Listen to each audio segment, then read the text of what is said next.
मोर्चाची तुलना जी आहे ती शरद पवार यांनी थेट संयुक्त महाराष्ट्र चळवळीशी केलेली आहे। सर्व विरोधी पक्ष पुन्हा एकदा या चळवळीनंतर या मोर्चामध्ये एकवटल्याचं याच्यापेक्षा जास्त हास्यास्पद असं कुठलं विधान असू शकत नाही। ज्या काँग्रेसच्या विरोधामध्ये संयुक्त महाराष्ट्र चळवळ होती, ज्या वेळेला काँग्रेसचं राज्य होतं आणि त्या काँग्रेसच्या सत्ताधाऱ्यांच्या विरुद्ध संयुक्त महाराष्ट्राची चळवळ ही या ठिकाणी लढली गेली होती आणि मुंबईसह संयुक्त महाराष्ट्र झालाच पाहिजे ही चळवळ त्यांच्या विरुद्ध होती आणि तो काँग्रेस पक्ष आणि त्यांचे नेते स्टेजवरती असताना ही संयुक्त महाराष्ट्रासारखी चळवळ आहे हे शरद पवार साहेबांसारख्या ज्येष्ठ नेत्यांकडून अशा प्रकारच्या विधानाची अपेक्षा नाही। अत्यंत हास्यास्पद अशा प्रकारचं हे विधान आहे। त्यांनी असंही म्हटलं की जागे राहा नाही तर पुन्हा अनागोंडा येईल। म्हणजेच मागच्या वेळी त्यांनी अमित शहांवरती टीका केली होती, तीच टीका पुन्हा उद्धव ठाकरेंनी केली। मुंबई शहराला वाळवीसारखं कोणी खाल्लं, मुंबईचा कोपरान कोपरा कोणी विकून खाल्ला, मुंबईकरांच्या खिशावरती डल्ला कोणी मारला, दर आठवड्याच्या स्टँडिंग कमिटीच्या 5% कोण जगतात, ज्यांनी मराठी माणसासाठी काही नाही केलं आणि मातोश्री 2 बनवली, ह्या वाळवी सारख्या या मुंबई शहराला चाटणाऱ्या, खाणाऱ्या, लुटणाऱ्या हे कोणी लुटलंय हे मुंबई आणि महाराष्ट्राची जनता चांगलं जाणते। राज ठाकरे बोलतात मुख्यमंत्र्यांवरती बोलले रे। मुख्यमंत्री पण मान्य करतात की मतदार यादीमध्ये गडबड आहे, तर मग 1 वर्ष निवडणूक पुढे का ढकलली जात नाही, घाई का आहे तुम्हाला? आपण हरणार आहात आणि आपल्याला एक भोपळा मिळणार आहे या भीतीपोटी निवडणूक 1 वर्षांनी पुढे ढकला अशा प्रकारची मागणी करायची ते करत आहेत। 1 वर्षानंतर जरी आज डबल भोपळा मिळेल त्यांना, परंतु अशा प्रकारची मागणी करणं हे बघा हा कोर्टाचा विषय आहे। कोर्टाने स्थानिक स्वराज्य संस्थांच्या निवडणुकी घेण्याकरता एक डेडलाईन आखलेली आहे।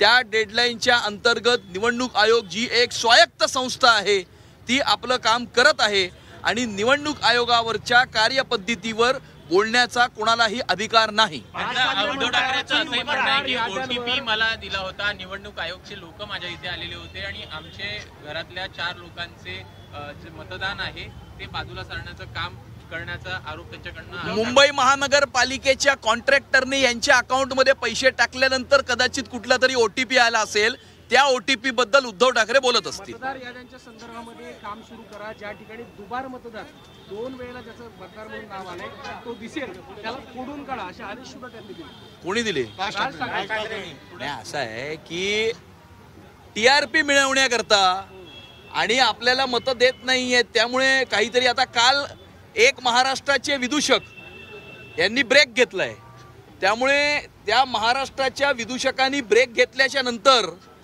दुसऱ्या मिमिक्री आर्टिस्टनी त्याच्याकडनं बॅटन हातात घेतली आहे का अशा प्रकारचा प्रश्न महाराष्ट्राच्या जनतेला पडत आहे। मराठी माणसाने मूड आवडलेली आहे की तुमच्या टाळक्या घालणार आहेत असं उद्धव ठाकरे म्हणतात।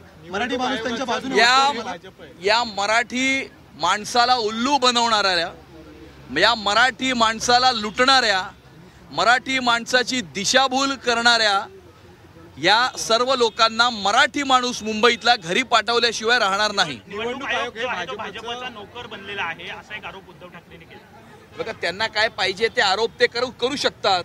वैफल्यग्रस्त ते झालेले आहेत।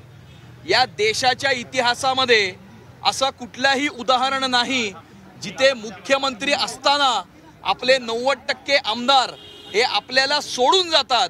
अशा प्रकारचं उदाहरण या देशाच्या इतिहासामध्ये नाही, ते फक्त महाराष्ट्रातच आहे आणि त्याच्यामुळे वैफल्यग्रस्त होऊन अशा प्रकारची विधानं ते करत आहेत। मुख्यमंत्र्यांना चॅलेंज उद्धव ठाकरेंनी दिलेलं आहे। तुम्ही मुख्यमंत्री म्हणाले होते की लोकसभेत सुद्धा असा घोळ होता, तर उद्धव ठाकरे म्हणतात की ओपन चॅलेंज आहे, दूध का दूध पाणी होऊ दे। माझं ओपन चॅलेंज उद्धव ठाकरेंना आहे की या मुंबईच्या मराठी माणसासाठी आणि मुंबईसाठी त्यांनी एखादं काम जरी चांगलं केलं असेल तर ते आम्हाला दाखवावं।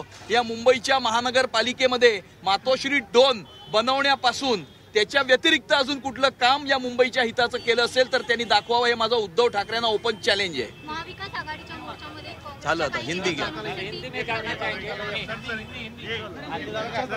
महाविकास आघाडीच्या मोर्चामध्ये काँग्रेसच्या 2 नेत्यांची अनुपस्थिती होती। तत्काळ तसंच वर्षा गायकवाड देखील यांची देखील मुंबई आणि महाराष्ट्र अध्यक्ष दोन्हीही नव्हते। दोन्ही होते की नव्हते? मग आता ते का नव्हते याचं उत्तर तुम्ही त्यांना विचारलं पाहिजे। कदाचित त्यांना राज ठाकरेंच्या फ्रेममध्ये यायचं नसेल, कदाचित त्यांना राज ठाकरेंबरोबर स्टेज करायचा नसेल म्हणून कदाचित ते आले नसतील। त्यामुळे महाविकास आघाडीकडे मोठ्या प्रमाणावर फूट पडलेली या मोर्चाच्या माध्यमातून दिसत आहे. याला जोडूनच विचारतो शेवटचा प्रश्न. शरद पवार बोलत होते की आता महाराष्ट्राला या सर्व लोकशाहीच्या हत्येविरोधात असं आहे की तुमच्यामध्ये आणि आमच्यामध्ये फरक काय ते सांगतो. फरक आहे की महाराष्ट्रामध्ये सरकार आल्यानंतर या मुंबईच्या मराठी माणसाला न्याय देण्याचं काम हे देवाभाऊंच्या सरकारने केलं. या बीडीडी चाळीमध्ये गेले 102 वर्षापासून राहणाऱ्या मराठी माणसाला त्या बीडीडी चाळीचा विकास करून त्याच ठिकाणी दक्षिण मुंबईमध्ये त्याच वरळीमध्ये 500 फुटाचं घर देण्याचं काम हे देवाभाऊंच्या सरकारने केलं. आम्ही बीडीडी चाळीची पुनर्विकास केलेली इमारत उभी केली आणि तुम्ही काय उभं केलं तर तुम्ही मातोश्री 2 आणि शिवतीर्थ उभं केलं. आम्ही या मुंबईतल्या मराठी माणसासाठी काम केलं, या मुंबईकरासाठी काम केलं. हा कोस्टल रोड बघा, हा अटल सेतू बघा, ते सीसीटीव्ही कॅमेराज बघा, त्या बीडीडी चाळीचा विकास बघा, ती मेट्रो बघा, अशी अनेक प्रकारची कामं ही देवाभाऊंच्या सरकारच्या मार्फत मोदीजींच्या नेतृत्वाखाली मार्गदर्शनाखाली आम्ही मुंबईसाठी केली.